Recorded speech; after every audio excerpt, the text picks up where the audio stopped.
The following is a presentation of KSL Sports. First and 12. A total roundup of BYU and Utah football and the expanded Big 12 Conference. Brought to you by Macy's Grocery Stores. Your hosts are Mitch Harper and Alex Kirry on KSL News Radio and the KSL Sports Zone. Welcome back into First and 12. Hour number 2 is off and running here on this Sunday morning. Hope all of you have had a fantastic Thanksgiving holiday. It's been a great one. So much football, whether NFL, Big 12, college football. It's been a great weekend, one of the best sports weekends on the calendar, and we're unpacking everything that took place in the Big 12 this past week. And if you missed any part of this show, subscribe to our podcast. Leave a 5-star rating and a review wherever you get your podcast. It helps out the show a ton. Utah, Alex, as we dive into the Utes. Utah took down UCF 28-14 on Black Friday. Let's jump into it in the Utah Breakdown. The Utah Utes post-game analysis. All right, yes, 28-14, your final from a messy night in Orlando. The rain started coming out at the beginning of that game, and the ball started slipping off of those quarterbacks' hands. Boy, a combined, I guess if you add up the fourth-string Dylan Risk on the side for UCF, and then a fifth-string Luke Batari you had a combined ninth-string quarterback starting at the in this game for these two teams. I know that math doesn't actually add up, but Luke Batari for the second year in a row asked to start the final regular season game for Utah. It's a wild prospect to think that the last 2 years, that's how disastrous of an injury situation that Utah's had this year was. Luke Batari has to come in as last year the fourth-string guy, this year the fifth-string guy. You don't expect and you don't want your fifth-string guy to play. But the Ferrari did it, man. He gets the win. The defense, of course, providing another score on their side and just providing that spark and creating some turnovers. But you saw the seniors go out in style because I'm going to be honest, I didn't know what type of Utah team I was going to see on Friday because, you just anticipated a short week and a long trip. Those are not two combinations you want to hear. And on a year that frankly is very forgettable for Utah. Certainly forgettable for Utah fans, but Mekhi Bernard, that's a guy that we really have connected to this year because he's been on our program every week with the Players Club, and he got to his 1,000 yards rushing on the year. Needed 78, got 86 to eclipse that 1,000-yard mark. But that's a guy who can ride off into the distance from his Utah career in style. He stuck around. He entered the transfer portal at one point, came back to the program, and they get the win. Now the question is going to be about whether or not Kyle Whittingham sticks around. Mike Bajaki, the offensive coordinator, as the interim, is not going to be part of the program any longer, I'm sure. And so you're going to be asking a lot of questions and answering a lot of things. And who are you going to have at your quarterback next year? Is it going to be somebody just from some one-off somewhere in the transfer portal? What are you going to do with Isaac Wilson? How are you going to keep committed to that guy who you threw so much at and just was in an unfortunate situation? There's so many questions in this offseason. It's fascinating to see what Utah's going to have to do this year, Mitch. Utah's one thing that shined, I think, in the final month of the season, despite all the struggles and a tough stretch to end the year with 3 teams that were ranked in November, the defense was impressive. The Colorado game being an exception, but I thought that defense shined through. And you saw against UCF some young performers that I feel like you can build off of, particularly in the secondary with Smith Snowden. He had 3 tackles and an interception in that game. I think Snowden's going to be one of the top guys on Utah's defense. Tao Johnson, and I really like that secondary for Utah moving forward. They're going to have a lot of key pieces to replace on the defensive front with Junior Tafuna. Van Fillinger's gone. Karenni Reed at linebacker. Very curious to see what happens with Lander Barton at junior. I think he's a guy that could be an NFL player after this year. I feel like he'd be drafted, and with his bloodlines and pedigree, I mean, the NFL scouts are probably well aware of Lander Barton, but they can get him back for one more year. That would be a huge boost. I think he'd be one of the top linebackers potentially in the Big 12. Utah is always going to have a stout defense, and with Scally, whenever he gets the keys to take off and run with this program, they're still going to be in a good place defensively, but it feels like you're starting from phase one with the offense. I feel like, it really took massive steps back these past 2 years to where, you got to find something new. And I feel like your identity that was in the Pac-12, it didn't carry over in this league. And you got to find who you're going to be in the Big 12 conference. Like, what is Utah going to look like offensively in the Big 12? Because I feel like there was just a feeling of they were going to come into this league and do what they did in the Pac, and that was going to work in this league. But it didn't. And, it was not the case at all. So Utah's got to find and figure out what they're going to be offensively going forward. And I think that's just going to be so fascinating, and which players are bought in and who leaves for the portal. So many questions. But I think I know that Utah fans are probably down and feeling out about this season, but I really feel like sometimes a losing season can recalibrate things, and you can turn it around in a hurry. We've seen that so many times in the Big 12. This is the league where turnarounds can happen quick, and once that happens, you're going to see former Utah players not just moaning for the Pac-12 once again on Twitter. They're going to actually enjoy the Big 12 when they're winning again. Yeah, and I'm interested to see. I mean, the most fascinating thing for me to see is what Kyle Whittingham's going to do. They get that win, and I was really glad that they were able to not have to go out on an 8-game losing streak. That would have been the first in the year in the program's history. Almost just over 100 years of football that they've played, and to have that type of a pall over the program after you've been so successful, to have it drop off so quickly. And I think that a lot of people go, no, Kyle Whittingham's not going to end on that note. Who knows? I mean, if he looks at it and says, hey, it would be better if I step away from it because it's just not the same type of college football that I've coached, and it's too much, and it doesn't have anything to do with coaching. Now, you're babysitting divas or whatever it is you want to say about college football these days. Is it going to be too much for Kyle Whittingham? To his credit, he has adjusted himself and said, hey, let's do the NIL thing. Let's do the transfer portal thing. He's playing ball with that. So we'll see. I'm interested to see what version of Kyle Whittingham you get. Is it the guy who rides off into the distance and is the historic, coach? Because he's always going to have that tag. He's going to be the best coach in the history of this program for a long, long time. He'll have the statue right out in front of the stadium. He really should. But the question is does he want to be able to hang it up after this season? Utah's got a tricky schedule, too, next year. Just kind of way too early look. At UCLA in the Rose Bowl, that's going to be kind of a rekindling of a Pac-12 matchup. They go at Wyoming, Cal Poly in the FCS. We don't know the dates yet for the Big 12, but you've got at BYU, at Baylor, at Kansas. You got ASU, Colorado, Texas Tech, K-State, at West Virginia.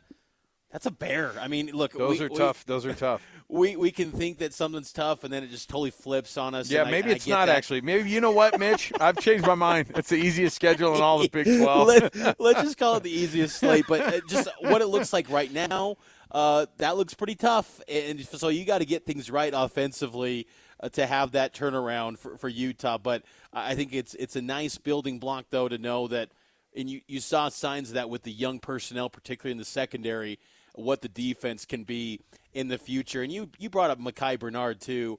I thought Bernard, he's someone that, man, it seemed like every game he was going down because he got banged up. And it was nice to see him get over 1,000 yards. I mean, the things that he's gone through in his career at Utah to go play defense. Last year he only played 2 games. Nice send-off for him, and he got to lead Utah in the Utah Man fight song at the end. But this is what it is. I mean, this was a disappointing year for Utah. And I think they got to own that and acknowledge that they were a complete disappointment in year one in the Big 12, and that everything they thought they were going to be did not happen. And now they got to reset and maybe a little bit humble themselves and realize, okay, we got to restart things offensively and figure out who we're going to be, because this league's a little bit more physical than maybe they expected. And I think that showed itself throughout this season. Let's take that first break here of this hour. Our program, of course, brought to you by Macy's. Happy shopping. We're going to come back, and we're going to jump in. We've got a lot to break down, including the sound from Kalani Sitake, his final podium from the regular season for BYU and their win last night over Houston. We'll come back, more to go. It's First and 12, 97.5 the KSL Sports Zone and KSL News Radio. Can't get enough BYU football? Listen to Cougar Nation. Mitch Harper takes your calls Monday nights from 6 to 7 on KSL News Radio. Podcast at KSLNewsRadio.com. That's right. We get the use of Mitch Harper, man. He's the best in the business when it comes to covering BYU. And, of course, our First and 12 program that covers the Big 12. We have so much to be able to jump into, and one of those is Kalani Sitake. Last night, after their win over Houston 30-18, Kalani and his guys 10-2 on the season. He jumps right in. These were his comments straight after the game. Senior night, all of those things. Of course, the disappointment of not going to the Big 12 championship game, but 10-2 season nonetheless for Kalani. Here's what he said after the game. Glad we got the win, and a little interesting the game, but just really proud of the boys. It was interesting. Not the way that I saw it happening, but we definitely did enough to get the win, and could have put it away probably earlier, but just love the guys' belief in each other, and we'll just keep building on this. We know we got another game after this, and so something we can aim for, and making sure that we show it our best when we play that bowl game. So I thought Houston had a great game plan, and those guys didn't quit. We knew that they were going to give it everything they had, and maybe the mentality of our guys, it kind of went up and down a little bit, and you can kind of probably see it in the second half. Wasn't exactly like I wanted them to finish the games and finish the drives, things like that. But we'll just keep working with it. I don't know the reason for a lot of it. I can probably guess around halftime, when they found out some of the news and things like that. But you're in a conference, so you got to get used to playing the game and finishing it off for the seniors, and not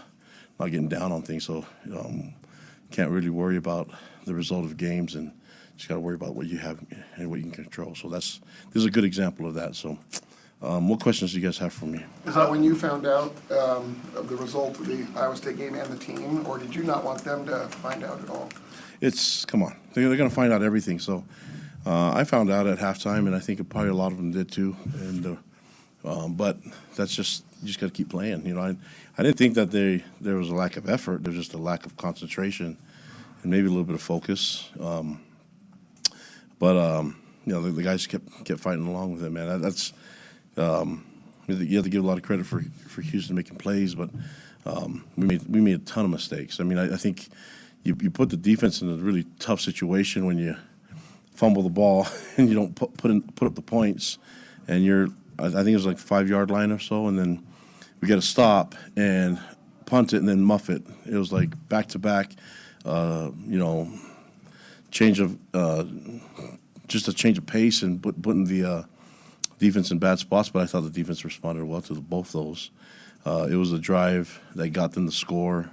We were up by 2 scores that bothered me, and even the 2-point conversion. And but that's what happens if you don't you don't put teams away. You kick field goals instead of getting touchdowns, and that's something that we need to get better at. And so the turnovers that our defense provided was awesome.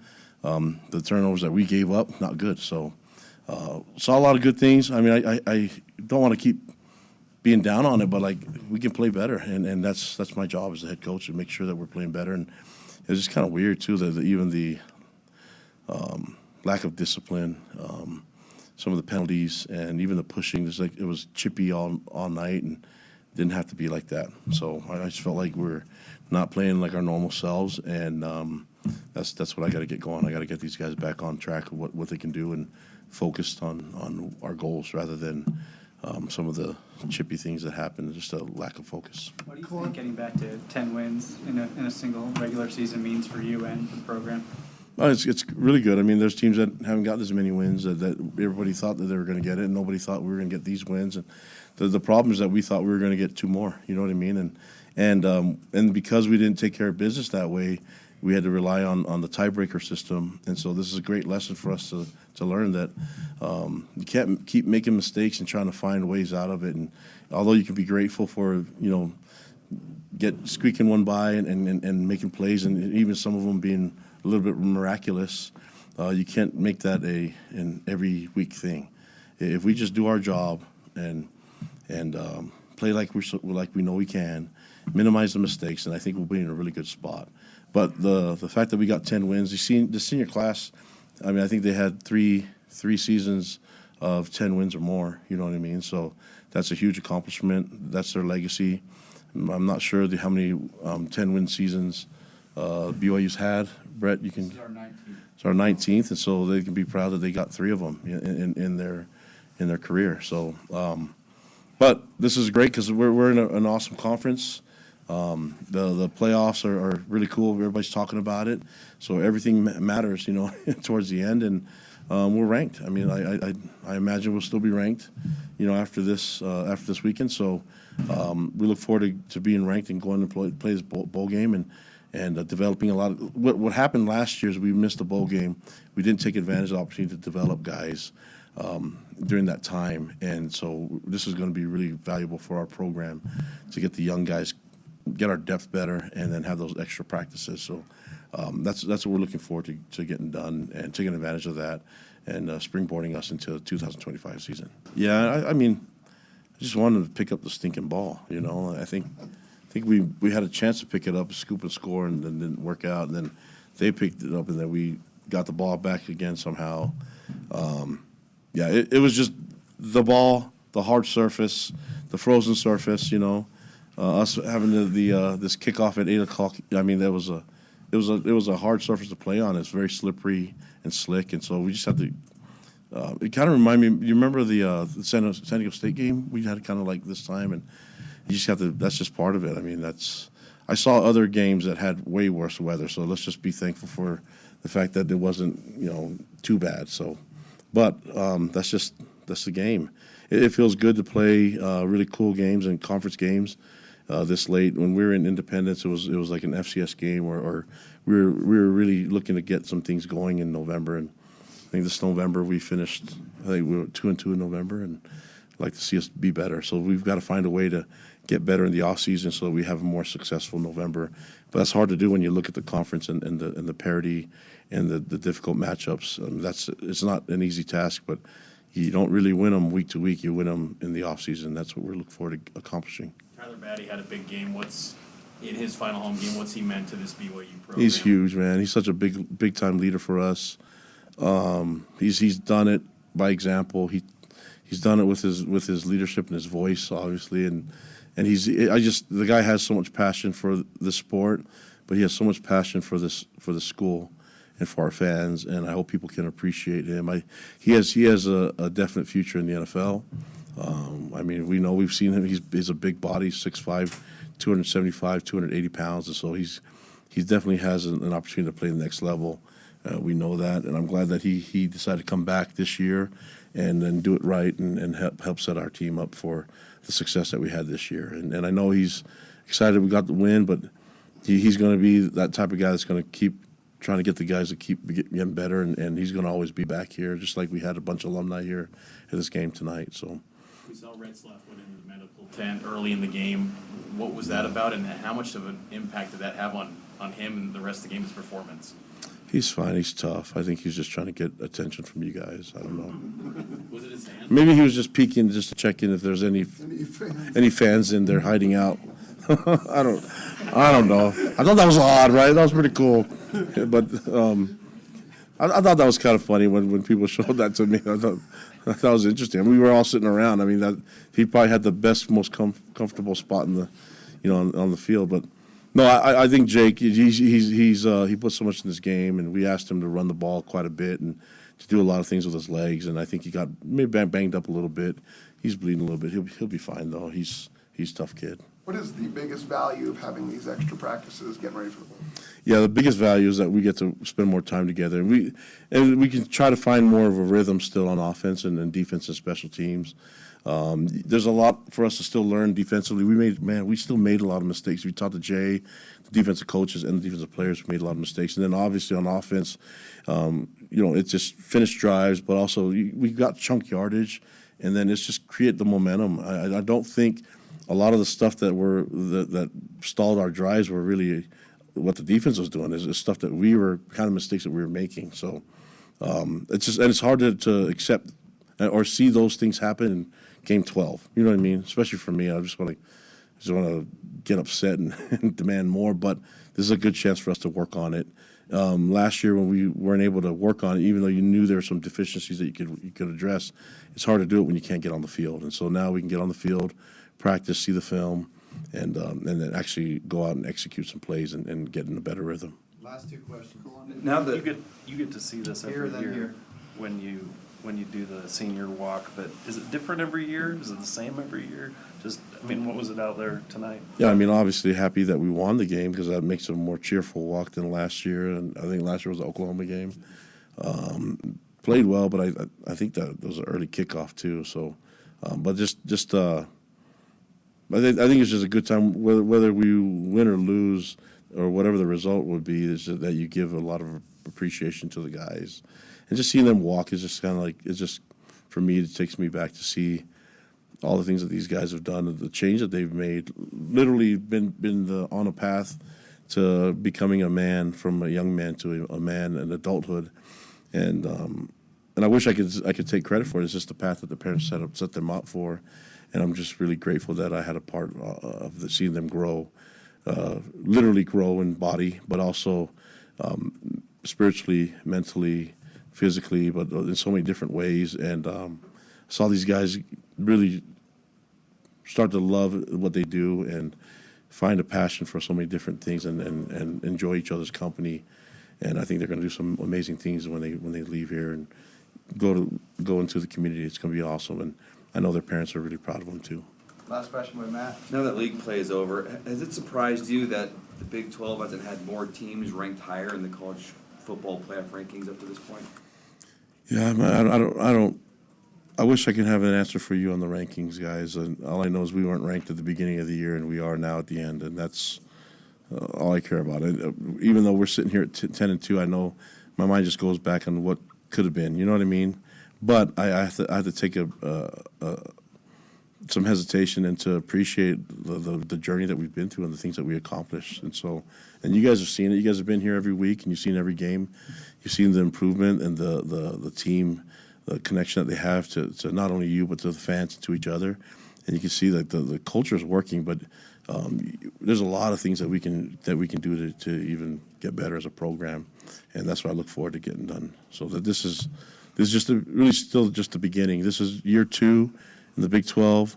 Really proud that we got more wins. We're 7-2 in the conference, and so I don't know about the rankings and all that stuff, but I know that if you look at the teams and it's hard to. I guess I would look at like Texas, and seeing what they're doing in their new conference, and I think if you look at our conference, it's really up in the air on who's going to win. So I don't think I would just have to say all the preseason stuff. You could probably just throw that out the window on whatever you rank them 1 through 16 this next year. Arizona State's proven that it probably won't look like what you guys do in July. So. That was head coach Kalani Sitake after BYU takes down Houston. BYU now 10-2 to close out the regular season. How funny was that soundbite after I asked Kalani about Retzlaff going in the medical tent, and he acknowledged the Arizona State. Oh, maybe there's a fan in there, video. maybe hanging out. Yeah. I was laughing so hard. Kalani can have a good laugh, and it just shows you too that these coaches, they act like they're not watching and reading and hearing everything, but they see it all, man. Yep, they know everything that's going on and being discussed in their program. But I enjoyed kind of the temperament of Kalani, where he wasn't just overly thrilled, because I feel like he kind of set the tone for BYU fans on how they should feel, because Kalani always says he is one of them. He is a BYU fan. He grew up a BYU fan. He understands them. And I think Cougar fans today, Alex, feel a little bit mixed. Like they want to celebrate and enjoy the 10-win season, but at the same time they're like, oh, they were so close to getting that Big 12 championship and being in that game at least, and being in Arlington. And it's a tough deal for BYU, but I think you got to just kind of take a step back and go, man, 10 wins, BYU football is in a much better place than where it was a year ago, where you thought, man, this is looking bleak for this program, and they turned it around in a hurry, and they're in good footing going forward in the Big 12. We'll take another break. We'll come back. We've got more right around the corner. Our program is always brought to you by Macy's Grocery Store.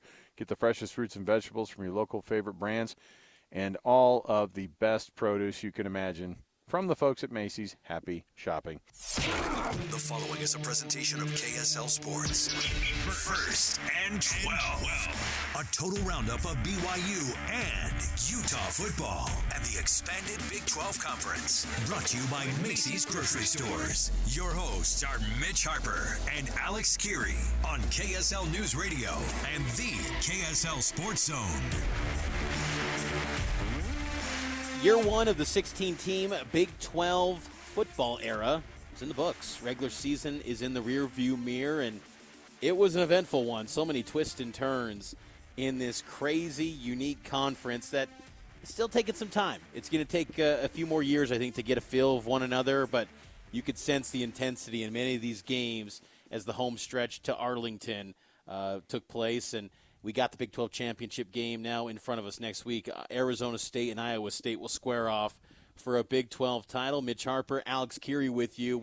We cover this league inside and out, Big 12 football, every week here on First and 12 throughout the football season on KSL News Radio and the KSL Sports Zone. And every week on this program, it's our favorite segment of the show. We dive into the Big 12 Power Rankings. The Big 12 Power Rankings, a weekly rank of all 16 programs, from the elite to the bottom dwellers. You know, this is an interesting one this week because we already know how the league is shaking out. Like the regular season is over. You know who's going to be the Big 12 championship game. You know who's going to be, obviously not playing in any bowl games, things like that.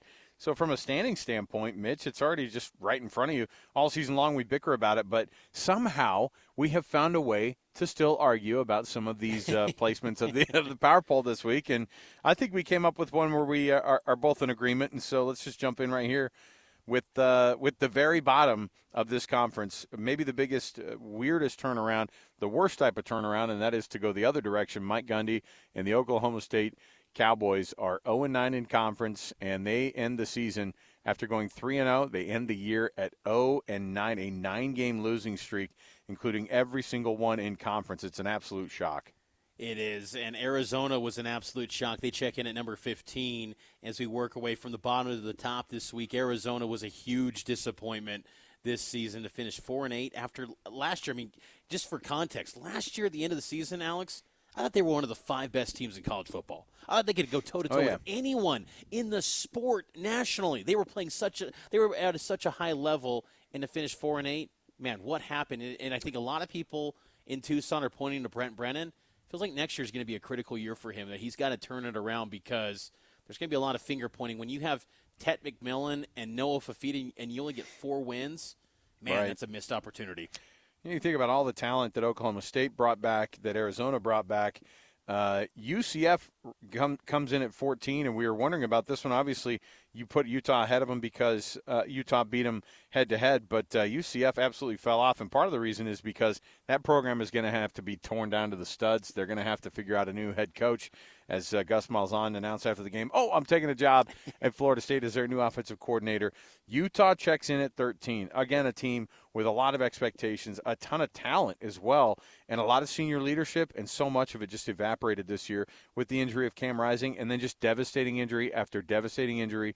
I've never seen something like this across a handful of seasons now for the Utes, Mitch, and it's just a sad state of affairs. But, if there's you think about UCF and what they have to build up from, and then you think about Utah, and, the Utes are built different. And Kyle Whittingham and the program that he has and what they have up at Utah is built different. They are built to be able to bounce back and be resilient, and I think you're going to see a turnaround of that Utah program. Cincinnati checks in at number 12, and it's one program that through 2 years in this league, they have no sense of identity, in my opinion. They have no real inclination that they're moving towards something, and missing a bowl game after starting 5-2, real disappointing spot for Cincinnati. Number 11, Houston. Look, I think that moving on from the OC is going to be a good thing for Willie Fritz because they were terrible offensively, but that defense, and we saw signs of that against BYU on Saturday night. That is a legit defense, and last week they gave Baylor everything they could handle. We've seen how good they've been offensively. scoring like They held crazy, Baylor to only 20 points.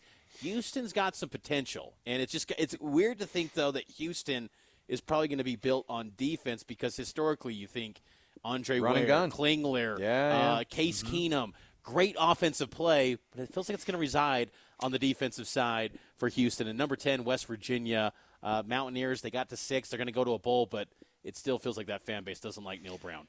Well, it does, and you know what? They're probably like, the old Leonardo DiCaprio meme where they're pointing at, oh, see, he's not good. Look, he's 6-6. He's not any good. But yeah, it's interesting because Houston. I'll go back to them for a second because at 11th in our final power ranking of the season, wild because that's actually higher than I think we thought they would have finished. Right? I mean, No question. The reality was we put them at the very bottom, and we thought they were going to end kind of at the very bottom. I think we may have had Arizona State worse, but even then, Houston has always been one that you and I have been like, ugh, they look bad. But they pulled out of a tailspin there. West Virginia at 10, like you said. Kansas, we're going to have them at 9. But you know what? They played really, really, really good football the last month and a half of the season, and I think they're turning things around. Their record kind of stinks. I mean, they're 5-7. They're not going to a bowl game, and we have them ahead of teams that are going to bowl games. So I think Kansas is turning some things around. Kansas State, absolutely disappointing for Chris Kleiman and his guys to round out their season with just a flop at the end there, not playing very well. Avery Johnson looked banged up. They didn't have all their guys put together, and their toughness and their physicality just was nowhere to be seen, it seemed like, throughout this season for the Wildcats. Texas Tech at number 7, and it's been an up and down year for Tech, but 6-3 in Big 12 play, solid record there, and to get to 8 wins, something they haven't done in 15 years. That's a nice accomplishment for Joey McGuire, but still, it feels like can they do something more? They're going to be the team next year that probably gets a lot of buzz and a lot of hype. They lose Taj Brooks. I believe Baron Morton, I'll have to check on his eligibility. I never know what the eligibility on these players. It's like it's always a mystery anymore with COVID. We're coming around to some normalcy, Mitch. We having are. all these COVID guys. We're COVID guys so are close. gone, man. We're getting so close, but Tech has always got that just ability where you feel like, man, they can be something special. They just never are. But I think this season was solid for the Red Raiders this year in the Big 12. Number 6, TCU. Nice turnaround for the Horned Frogs after a disappointing season a year ago at 5-7. They came on strong late, and they had a gritty, tough win in inclement, snowy weather in Cincinnati over the weekend. I like what I'm seeing from Sonny Dykes' program, and they are killing it on recruiting. They got a top 25 recruiting class that'll sign on Wednesday on signing day. TCU's got tons of potential too. Baylor, probably one of the bigger shocks that we've seen, right? Just from the beginning of the season turnaround, not just what we thought they would be versus where they are now, just to where we thought they were going to be about 6 or 7 weeks ago. Dave Aranda and his guys have won 8 games in the regular season. They're going bowling. They're keeping him, and they've done very, very well to wrap up really a good season for Dave Aranda and their guys. We have BYU at 4.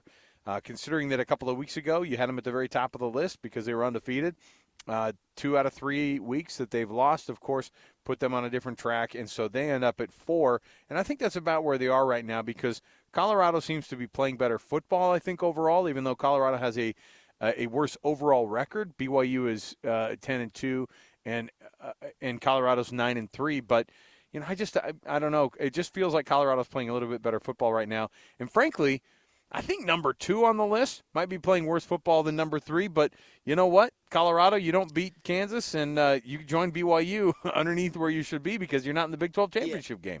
I know Iowa State's going to the Big 12 championship game, but I was tempted, honestly, in this power ranking to put Colorado above them because, Colorado just – I don't care who it is. I mean, you beat anyone in this league 52-0. I mean, that's impressive. Like, ask BYU – how tough it was to get the best effort from Oklahoma State. And part of that might have been Oklahoma State just rolling over and giving up on the season. Might have been.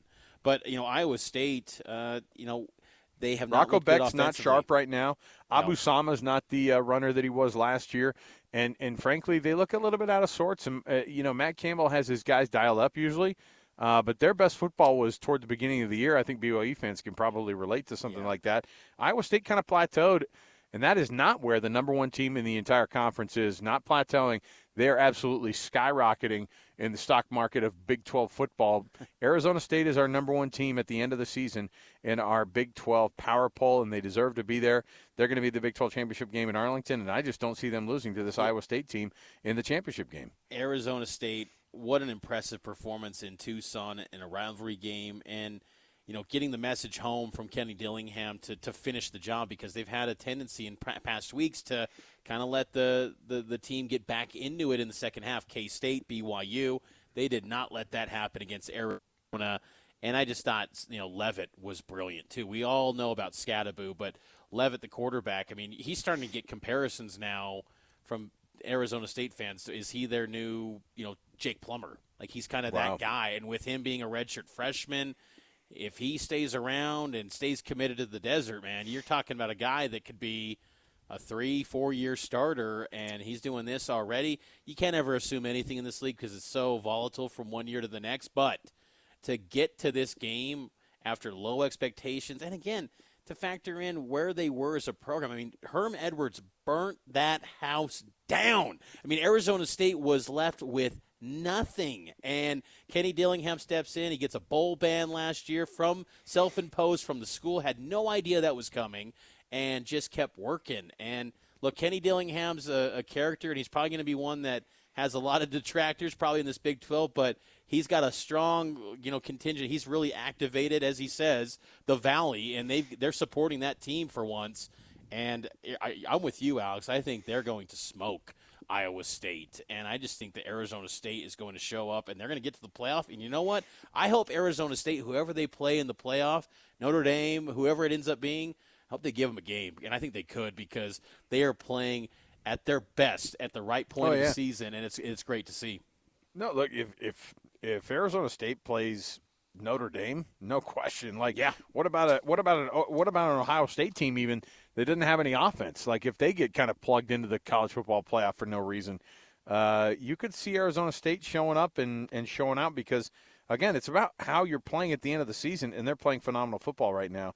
And some people are trending the other direction. They're going to end up in the college football playoff, unfortunately, because that's just the way that the system's set up. So there you go. There's our final power poll and our power rankings of the Big 12.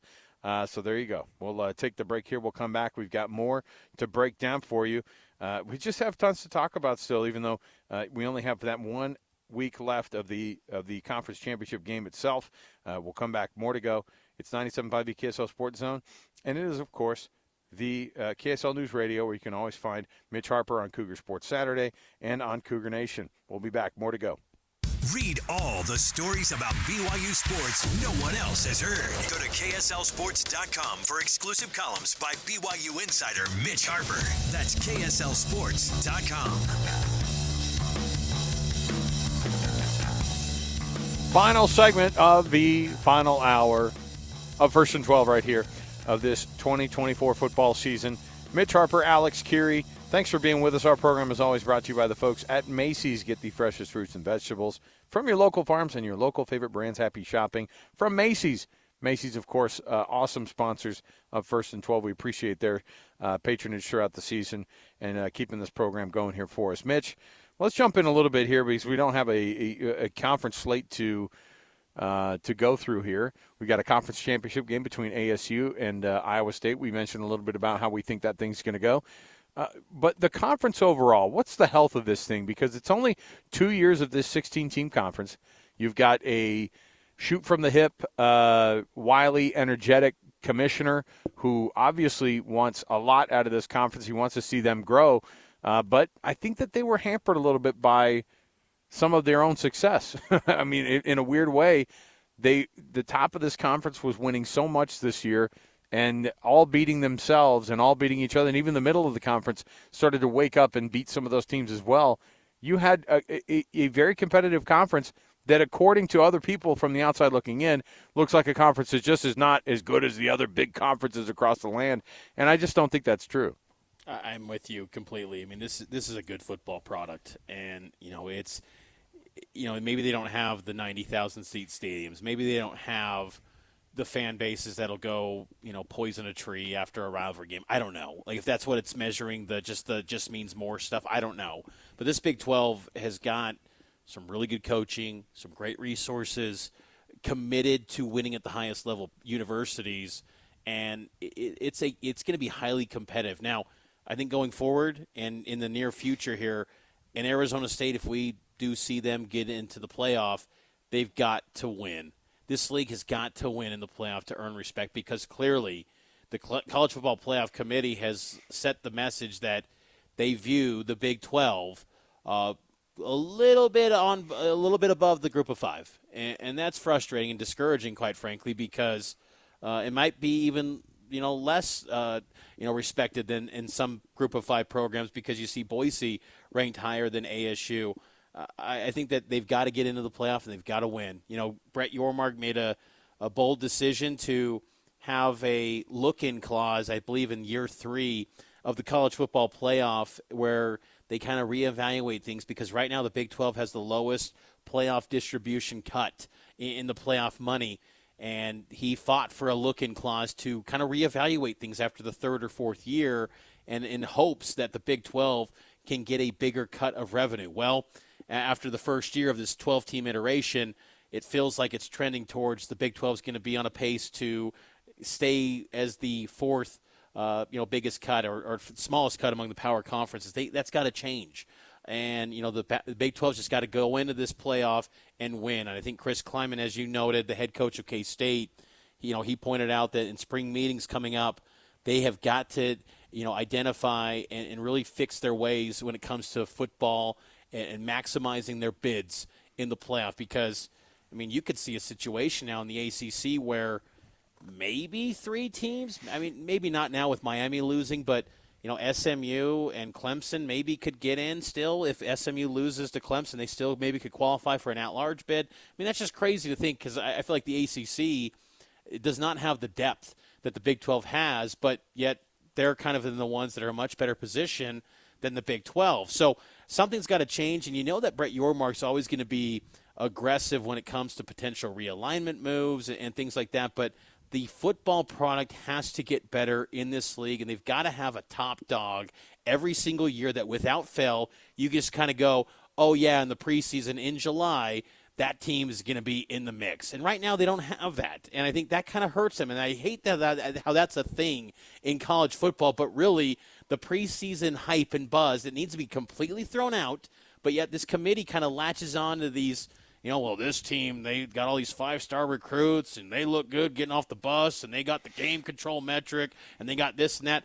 Like, the Big 12's just got to go into the playoff, and they got to start winning, and they got to change narratives, and they've got to have teams like BYU, like Arizona State, follow up this great year with another big year. You can't go back to 4-8. You can't go back to 5-7. You got to have another 10-win year, and then it starts to build up and it starts to mount, and maybe you're then becoming a little bit more respected product nationally, because right now it feels like they're not respected on the same footing as their power conference peers.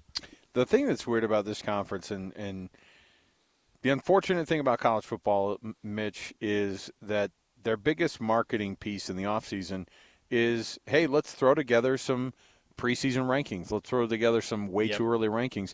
And once those preseason rankings come out, you already have kind of an established, pecking order that really doesn't make any sense. It really doesn't make any sense to do it until it actually happens in that week 8, week 9 when they actually throw the first college football playoff. I'm going to be hitting you up in January coming up for way too early rankings. So 1,000% we're going to be doing it, right? But at the same time, that's actually where a lot of these teams – and look, I'll tell you why. That's why Miami was ranked as high as they were for as long as they were. Sure.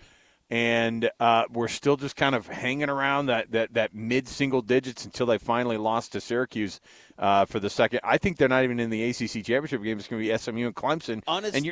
It's so weird. It's really wild because Miami was just like, oh, Mario Cristobal, he's turning that whole thing around. I bet. Let's put him at number 9, right? That's how they started the season off. Honestly, I think it's fitting that in the Big 12 Conference Championship game, the halftime performer, of course, with the bands, because as Brett Yormark likes to say, they like to infuse culture. The Neo is going to perform, and he's going to sing, I'm so sick, so sick, so sick of the committee not respecting the Big 12. It's fitting. Neo needs to do like a specialized Big 12 rendition of So Sick, because the Big 12 is so sick and tired of college football not respecting this league. They've been taking all these unnecessary punches from the Nick Sabans of the world, the Lane Kiffins, just basically discrediting this league. And then you see Ole Miss over the weekend going up against Mississippi State, a winless Mississippi State team. They had to go full 60 minutes. Arizona State absolutely dominated Mississippi State. And then you see Boise State going into Laramie, struggling against Wyoming. That's okay. It's just, it's a tough environment in Laramie. Arizona State blew out Wyoming. BYU dominated Wyoming in Laramie. Like, why does the Big 12 not get any bit of the doubt? And if they lose a game, man, they tumble in the rankings, whereas the SEC, well, it's a tough environment, or it's the SEC. Like, it's just like, we love this sport so much, Alex, but at the same time, it's one of the dumbest sports on the planet. And that's what's so frustrating, because it is such an incredible product. When you watch these games, even outside the Big 12, you watch a Georgia Tech, and you go, no, everyone forgot about media rights dollars in that moment. You're just like, this is high-level football being played with so much on the line, and you just love it. And that's the same with a lot of these Big 12 games. No one's talking about the media rights money. Oh, like when you get between the lines, we're not looking at Cam Scadaboo and going, oh, how did Arizona State produce this guy? They only get $31.5 million in media rights, whereas the SEC gets 70. You don't talk about that. It's about the talent, the development, building a roster, building that chemistry. And the Big 12's got some great fan bases. They got some great coaches. This league's good, and it's entertaining, and there's just great personalities. And I just feel like I don't know what it's going to take to kind of get on that stage and kind of amplify this conference. But the only way that I feel like it can be done is you got to get in that playoff and earn the respect by winning some big games and not having a 65-7 beatdown when you get to the playoff, because even when you get to the national title, they're just like, well, you lost 65-7, so you're not for real. Even though you got to the national championship, like you got to respect that you got to the final two. That's what TCU did a couple years ago. So it's frustrating, but man, I love covering this league. I love kind of following it and seeing what they can become and building this thing up and seeing what this 16-team era really takes shape as in the future. Well, let's do it again next year, Mitch. What do you say? Let's do it. All right. Mitch Harper, Alex Kirry, our producer all season long is Eric Cabrera. He does a phenomenal job. Eric sits off in the back and records all these for us and gets them all going and gets all the sound for us and just does a phenomenal job. And you can hear him on KSL News Radio as a reporter during the week as well. So we love the effort that Eric does. And this is a three-person team. He's just as big of a deal and as important as any of us here on this program. So for Eric, for Mitch, I'm Alex. We'll be back again next year for another edition of First and 12, year number 3. We'll see you next time, everybody, right here. KSL News Radio and the KSL Sports Zone.